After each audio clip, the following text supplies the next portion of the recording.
¿Qué tal? Muy buenas tardes, estamos aquí de nuevo en La Carta Robada y hoy vamos a hablar del tema obligado, sobre todo si estamos pensando aquí en Monterrey, que es precisamente el fallecimiento de Lorenzo Zambrano. Mire, nosotros vamos a hacerlo de una manera no personal, sino más bien tratando de escudriñar un poco en la estrategia que Lorenzo Zambrano siguió al frente de Cemex. Nosotros no podemos juzgar nada personal, pero sí podemos juzgar la forma en que manejó Cemex casi desde el momento en que fue nombrado presidente del Consejo Directivo de Cemex allá en 1995. Pasó a tener dominio sobre la empresa y siguió una estrategia que es la que a partir del 2007 empezó a llevar a la empresa a la quiebra, ¿verdad? A una situación de endeudamiento en donde ya acumuló en estos meses más de 18 trimestres con pérdidas. Imagínese usted, 18 trimestres con pérdidas, más de 4 años con pérdidas continuas, sin posibilidades de salir adelante y casi dedicada exclusivamente Cemex al pago de la deuda, porque después del Evita, ¿verdad? Usted tiene dinero, pero ya después de que usa el Evita para pagar, ¿verdad? Para pagar deudas, pagar impuestos, pagar esto, pagar lo otro, entonces usted se queda sin un quinto y en realidad tiene pérdidas. Se tienen flujos, pero se tiene pérdidas al mismo tiempo. Así que esa estrategia globalista de la que Lorenzo Zambrano fue partidario, que la llevó a cabo, fue una de las figuras de estas aventuras globalistas de salir a comprar empresas por todo el mundo, ¿verdad? Que en un momento dado lo hizo ver a los ojos de muchos como el gran emporio, el nuevo gigante del cemento en el mundo. Nosotros humildemente desde el 2003, 2004, 2005 dijimos que la aventura iba a fracasar, dijimos que la burbuja de los bienes raíces en los Estados Unidos era una burbuja que iba a reventar y que Cemex iba a terminar como el resto de las grandes empresas de Monterrey, endeudado, ¿verdad? Teniendo que vender, en bancarrota, con litigios, con broncas, ¿verdad? En lugar de mejor reenfocarse al país, enfocarse a hacer crecer la economía nacional. Así que le vamos a platicar de todo eso después de este corte.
Y bueno, pues le decía que en este momento, debido al fallecimiento de Lorenzo Zambrano, que era el presidente del Consejo Directivo de Cemex, bueno, pues están ahorita virtiendo muchos elogios, muchos recordatorios, su vida, su historia, el gran capitán, le dicen, el gran capitán empresarial, en fin, pero nosotros nos vamos a concentrar en examinar la estrategia que siguió Lorenzo Zambrano, que mire aquí en la primera foto que le vamos a presentar, que fue esta que divulgó el diario Reforma, pues se le ve un tanto, ¿cómo le diré?, demacrado, ¿verdad? Murió de un infarto allá en España, lo cual pues no es de dudarse. Sin embargo, uno tiene que pensar en todo el proceso que lleva a una persona a sufrir un percance de ese tipo. Aquí lo tenemos en una foto de marzo de 2014, ya con el agobio encima, y el agobio, le digo, es resultado pues también de la situación de la empresa. Todos sabemos la historia de Cemex,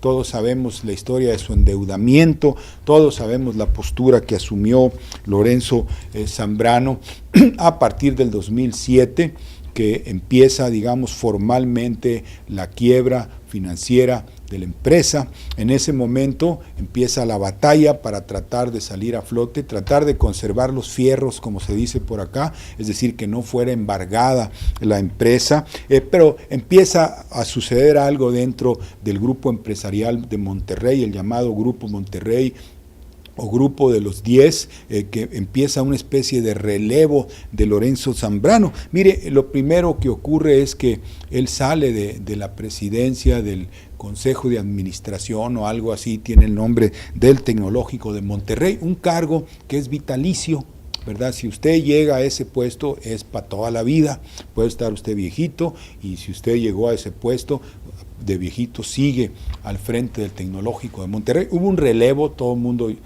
puso atención a eso y dijeron, hey, ¿qué pasa? Bueno, pues es que Cemex iba en una situación, ¿cómo le diré?, cuesta abajo, ¿verdad? Luego le dedicaron una escultura ahí en el Tecnológico que tenemos aquí en la imagen 4, y pues no es, digamos, muy bella esa escultura, ¿verdad? Pues no es una escultura que refleje aprecio, cariño por este personaje.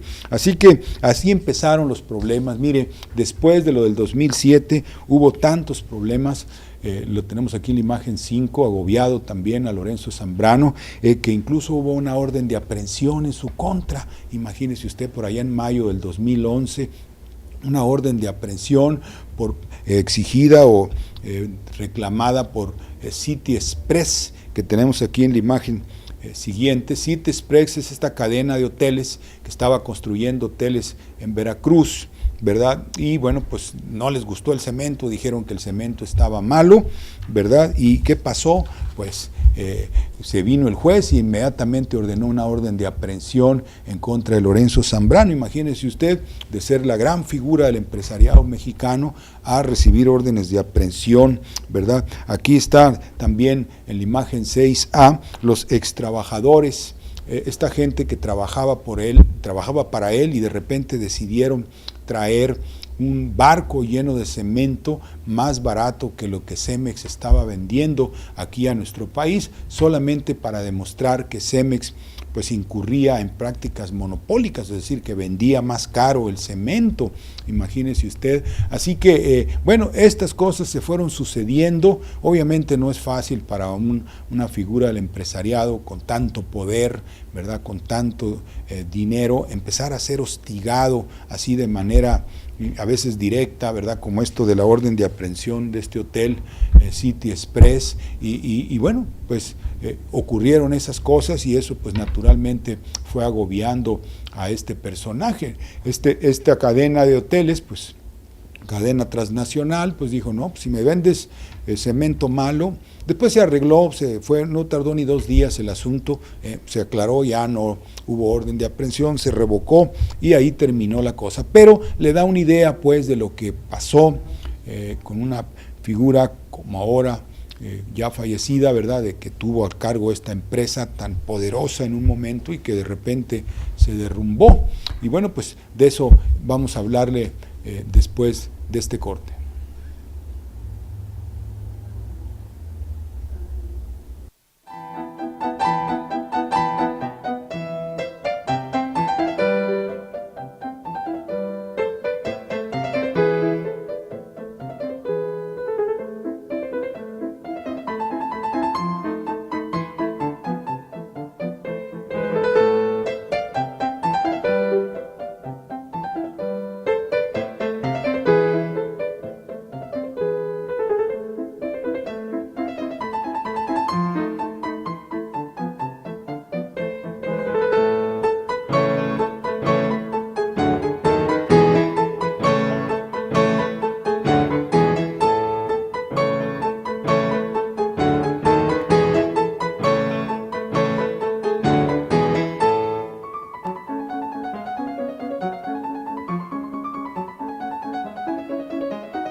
Y bueno, pues le estábamos diciendo que el liderazgo de Lorenzo Zambrano al frente de Cemex, ¿verdad? Pues lo puso en un momento dado como el empresario más importante de México. Tiene que ver con este inicio durante el sexenio de Carlos Salinas de Gortari, cuando Salinas de Gortari convocó a los principales empresarios del país. Ahí puede ver usted a varios de los poderosos en ese momento, precisamente a seguir, a avanzar sobre la estrategia del Tratado de Libre Comercio, que en ese momento, después de muchos años de haberse debatido, ¿verdad? Pues iba a firmarse, iba a acordar a partir de 1994 con los Estados Unidos y Canadá, que es una idea que se manejó desde los tiempos de José López Portillo, cuando Henry Kissinger propuso una cosa con un nombre diferente, Tratado de Libre Comercio de Norteamérica, algo así le llamaba, el Tratado Norteamericano de Libre Comercio o algo así.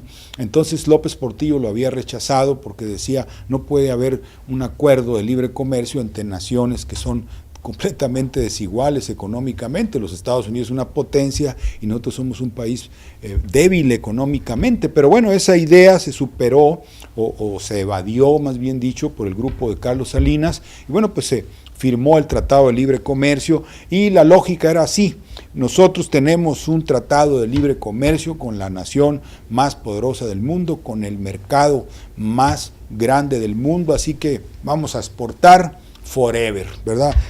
Exportaciones perpetuas a los Estados Unidos van a garantizar que México crezca, que México prospere, que México se modernice, que México sea una potencia industrial. Eso se estaba diciendo, fíjese usted. Y entonces Cemex, que tenemos aquí la planta de Monterrey, este emporio, bueno, pues una empresota, bueno, pues se hizo más grande para entrarle macizo a esto de la exportación de cemento a los Estados Unidos. Mire la lógica, vamos a vender a los Estados Unidos. Imagínate, los Estados Unidos se construyen casas diariamente, se construyen más casas que las que se construyen en México en un año. No, pues aquello va a ser un boom, ¿verdad? Vamos a ser inmensamente poderosos, vamos a ser el primer grupo, pues, cementero del mundo, y entonces viene el salto mortal. Fíjese usted, compran Rinker, esta empresa australiana que tenía más de 44 plantas en los Estados Unidos, era australiana, sí, pero tenía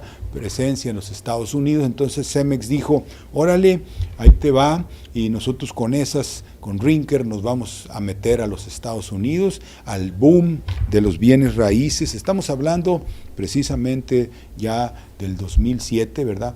Ya cuando ya el tratado ya existía y ya venía la burbuja de las ya estaba en marcha la burbuja de las hipotecas, así que Rinker sirvió para eso, la entrada a los Estados Unidos. Pero mire lo que costó 15,400 millones de dólares, 15,400 millones de dólares que se pagaron en efebo, ¿verdad?, de una deuda completito, porque fue 100% deuda contratada por Cemex para pagar, y pagó con un 45% de sobreprecio. O sea, fue y compró las acciones y dijo, ¿cuánto valen $1? Yo pago 1.45. Fíjese usted, y órale, aquí está, no hay todos, nos lanzamos, y claro que sí, vamos a conquistar el mercado norteamericano. Y ahí empezó el problema. Ahí ya entonces la cosa parece como un moderno Quijote liberal, ¿verdad? Se lanza aventuras difíciles, ¿verdad?,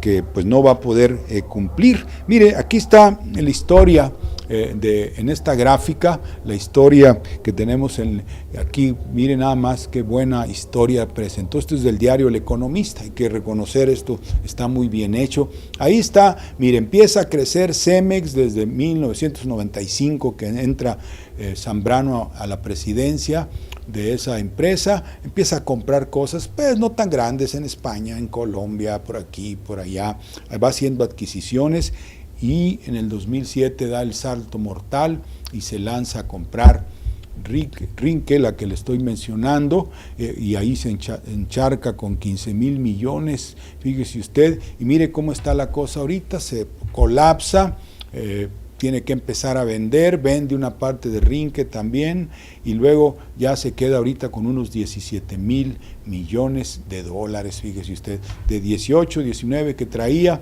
ya ahorita debe 17,000, ha podido bajar 2,000 y se la ha pasado vendiendo fierros para poder pagar deuda, fíjese usted, casi nada más para eso vive. Los economistas definen una cosa que es el EBITDA, que es cuando usted recibe toda la lana y antes de que pague, ¿verdad?, la deuda, o pague impuestos, o pague acreedores, o pague lo que sea, usted dice, tengo tanto de flujo, y eso es lo que ahorita le importa a la banca, fíjese usted. No importa si usted después de eso no gana ni un quinto o sale perdiendo, como Cemex, que tiene 18 trimestres perdiendo, fíjese usted, pero no importa, porque si el flujo levanta el EBITDA, esta cosa que se llama EBITDA, y tiene, es la lana antes de pagar, pues el flujo por las ventas, entonces van aumentando las ventas, van aumentando el EBITDA, pero la deuda se lo come todo, ¿verdad? Entonces queda con pérdidas Cemex, una cosa parecida a lo que le hacen a Pemex, pero la diferencia es que la lana de Pemex se va al gobierno, ¿verdad? Así que ahí está la deuda que tenemos aquí ya en el 2010, fíjese usted, ya era de 16,000 millones, aquí tenemos estas barras, en la deuda ya era, en 2010, la deuda era ya de 16,000 millones de dólares, así que con esa deuda, que mire, la deuda en Nuevo León es de 53,000 millones, pero pesos, o sea, no se compara, no son ni 5,000 millones de dólares, y aquí una sola empresa tiene ya o debe todavía 17 o 18,000, pues obviamente que eso era una tribulación, un peso, más la orden de aprehensión, más el conflicto, porque también en España, ¿verdad?, fue investigado Cemex y luego vino una demanda por evasión y órale, y todo eso, pues obviamente a cualquiera lo vence, ¿verdad?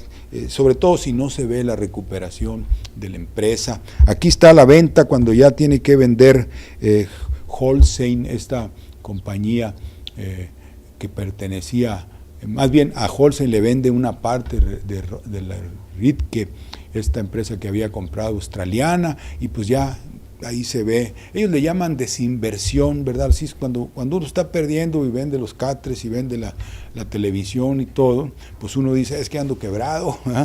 Tuve que vender la tele, tuve que vender el carro, pero en el lenguaje financiero se dice desinversión. ¿Qué estás haciendo? Estoy desinvirtiendo, ¿verdad? Bueno, pues Cemex tiene ya rato desinvirtiendo y no puede superar este asunto de la deuda. Así que vamos aquí tenemos a conocer al señor Maher Al-Fahar.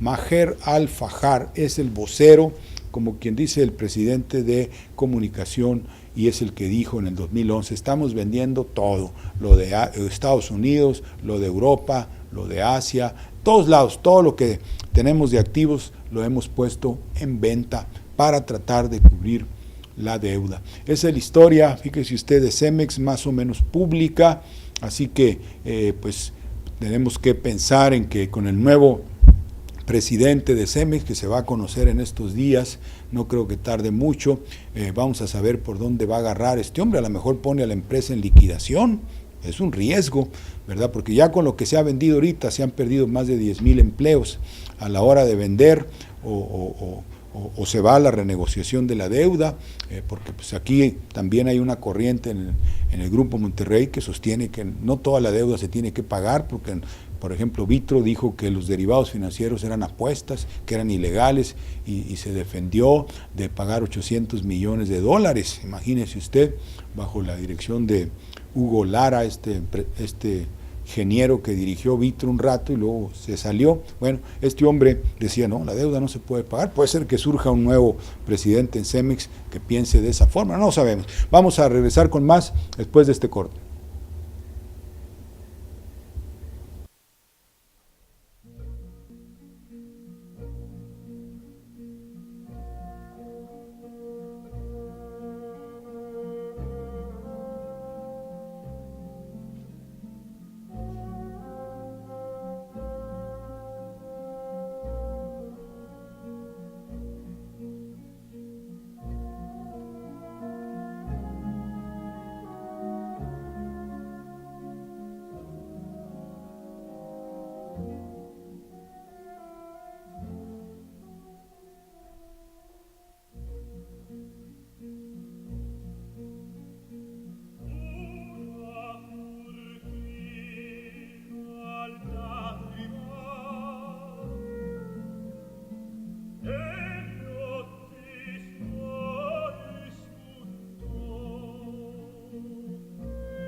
Y bueno, pues le decía que también ahora que falleció Lorenzo Zambrano, pues se está escribiendo mucho sobre él, se está comentando mucho, sobre todo aquí en Nuevo León, no tanto a nivel nacional, pero aquí en Nuevo León, pues sí, es una ausencia sensible aquí para el medio empresarial, para el medio político también, porque pues tenía muchas relaciones políticas, obviamente.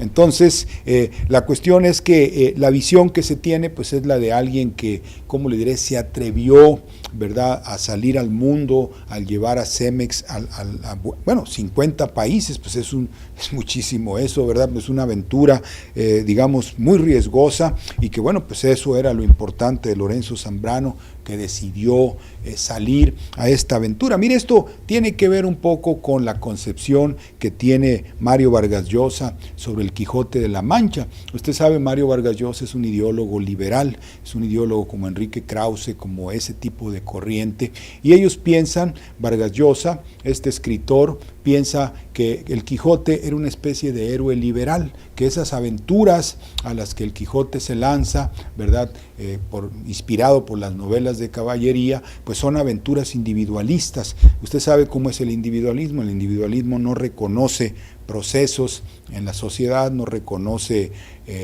orden ni organización ni nada, cree que todo es una aventura pues que uno juega con la decisión individual. Eso es Vargas Llosa, que tenemos aquí en la imagen 16, este escritor, y bueno, pues eso vendría siendo el equivalente a estas decisiones que tomó Lorenzo Zambrano a partir del 95, que entró él a la dirección. Buscó salir del país, la economía mexicana estaba estancada, decreciendo, pues había que buscarle por otro lado. Eso pues parecía bien, parecía lógico, y el riesgo que corrió pues es una gran aventura de gran riesgo. Esa es la visión que podemos aceptar, únicamente que el problema es que, por ejemplo, para muchos analistas no tan sesudos, ¿verdad?, la burbuja de las hipotecas en los Estados Unidos pues se iba a venir abajo, era más o menos obvio. Acuérdese usted que hubo pues en el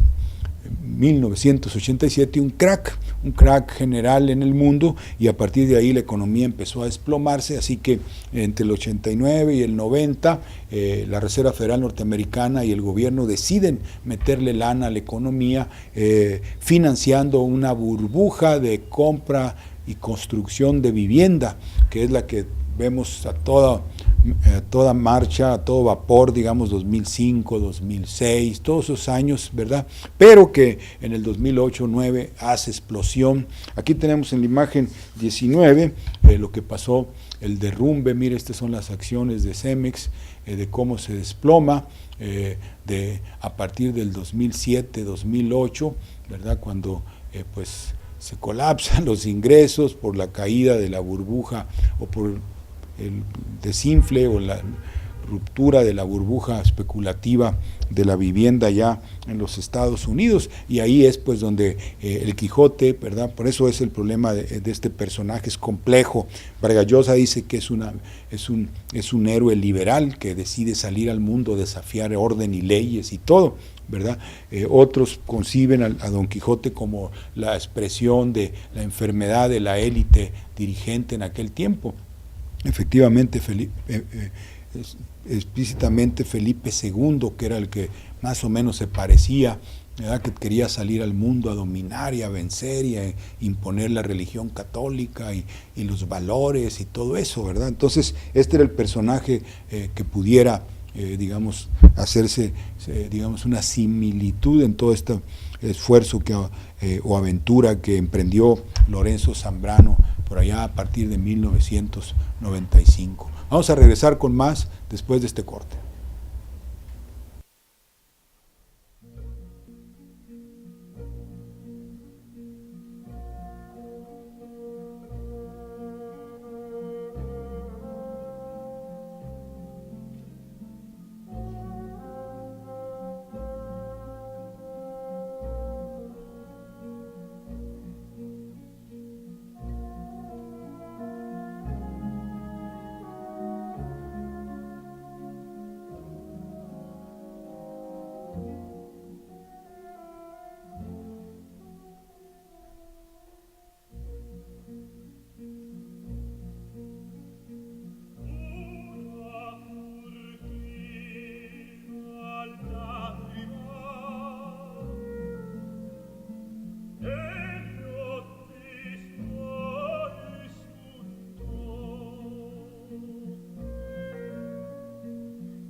Y bueno, pues ya retomando todos estos elementos que le hemos proporcionado, en efecto, hacen de Lorenzo Zambrano pues el personaje central, digamos, de este esfuerzo que llevaron a cabo ciertos sectores del empresariado para incorporar a México a la globalización, al libre comercio.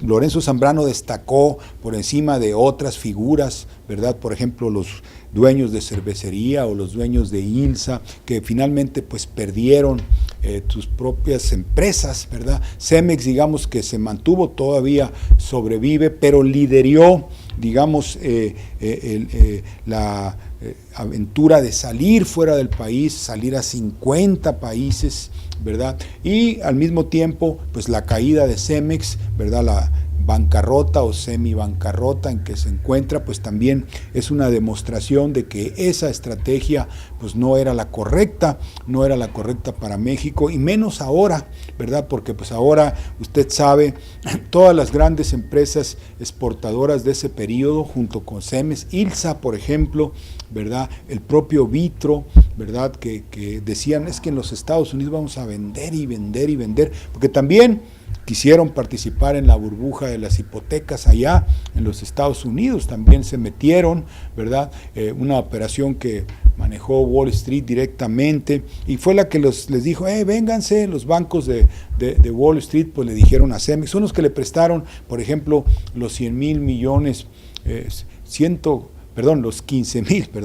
15,400 millones de dólares que le prestaron. Órale, sí, ahí está, órale, Nefebo, para que compres Rilke, esta empresa. Así que esos bancos son los que ahora tienen la deuda de Cemex, son los que se están quedando con la mayor parte de lo que Cemex genera de flujo. Pero sucedió lo mismo con ILSA, sucedió lo mismo con Vitro, aunque Vitro un poco pataleó y se defendió con esto de Hugo Lara, ¿verdad? De que mandó cuestionar la deuda y suspendió el pago de la deuda, pero el resto, todas, hasta la ladrillera de Monterrey, fíjese que también se metió en la burbuja de las hipotecas, pues terminaron en quiebra o vendidas o adquiridas en una toma hostil por otras empresas, ¿verdad? Todas ellas extranjeras. Ve usted el caso de cervecería, se perdió lo que era para los regiomontanos el símbolo de Monterrey. La cervecería pues ya no es de la familia, creo que son Sadas ellos, pues no, ya no son, ¿verdad? Ya se perdió. Así que ese es el cuadro, de la familia Garza Lagüera. Entonces eso ocurrió, pero Cemex vendría siendo el más osado de todos los grupos empresariales que salió hacia el mundo, ¿verdad? Por eso le decía yo, le queda muy bien la imagen de Mario Vargas Llosa. Su Quijote, Mario Vargas Llosa tiene un estudio sobre el Quijote que convierte al personaje en un ente liberal, en alguien que actúa por la decisión individualista, ¿verdad? personal, digamos, por la búsqueda de la gloria, ¿verdad? Y actúa así y no reconoce, Vargas Llosa tampoco lo reconoce, ningún proceso, ninguna ley en la sociedad, ningún orden coherente. Todo es la historia de aventuras individuales que se lanzan porque sí, la voluntad del poder, como decía Schopenhauer, es más o menos, o de Nietzsche, ¿verdad? Y bueno, pues eso ocurrió en estos gobiernos, ¿verdad? Todo el mundo se aventuró. Ya son 5 gobiernos, vamos por otro, y todo el mundo se aventuró a la globalización, se convenció a la élite política en México de que había que irse para allá y también al empresariado. Y bueno, pues ahora ya es más o menos visible que no se va a poder, porque los Estados Unidos pues no se levantan, ¿verdad? Y Europa, Europa ya está bien sumida, ¿verdad? Tiene que primero salir para luego poder levantarse, entonces no es por ahí. Una de las cosas que escuchamos que dijo Lorenzo Zambrano ahora en abril en una entrevista que le dio a Milenio fue eso.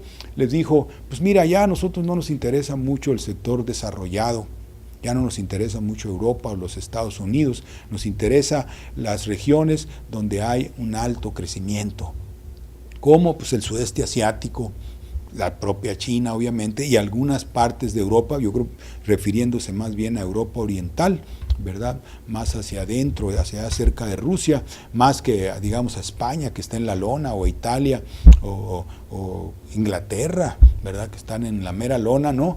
Habló de más hacia el sur de Europa, más hacia el oriente, quién sabe en qué estaría pensando, pero dijo claramente, ya los países industrializados, pues no son nuestra prioridad ahorita, andamos buscando zonas de alto crecimiento, y las zonas de alto crecimiento pues están en el sudeste asiático. Así que eso es lo que estaba pensando Lorenzo Zambrano antes de morir, y bueno, pues iba a buscar la manera de poder resistir, ¿verdad?, para incursionar en esos lugares en donde hay alto crecimiento en el mundo. Y mire, se los puedo contar y son poquitos. Rusia, la India, China, ¿verdad?, que son los que están creciendo pues, con tasas importantes, aunque también tienden a declinar por la propia situación del mundo, ¿verdad?, no porque quieran ellos hundirse. Así que vamos a regresar con más después de este corte.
Y bueno, pues le decíamos que el caso de Cemex, bajo la dirección de Lorenzo Zambrano, hoy ya fallecido, fue emblemático, pero no fue el único, fue en realidad todo el grupo de empresas que le llamaban exportadoras, muchas de las cuales pasaron a mejor vida, fueron compradas en tomas hostiles por otras empresas o simplemente vendidas para que los consorcios como el Grupo Alfa o Vitro pudieran pagar deuda, ¿verdad? Esa fue la consecuencia pues de lo que se inició a partir de 1994 y un poquito antes con las reformas y el Tratado de Libre Comercio en aquel momento. Cemex, digamos, fue la que más lejos llegó en esto de ir hacia afuera, pero pues representó toda una estrategia en la que pues Cemex no es, digamos, el autor, ¿verdad? Es una estrategia que se le vendió a México en la forma del Tratado de Libre Comercio, y bueno, pues esa es la que en un momento dado sustituyó al desarrollo nacional. En ese momento,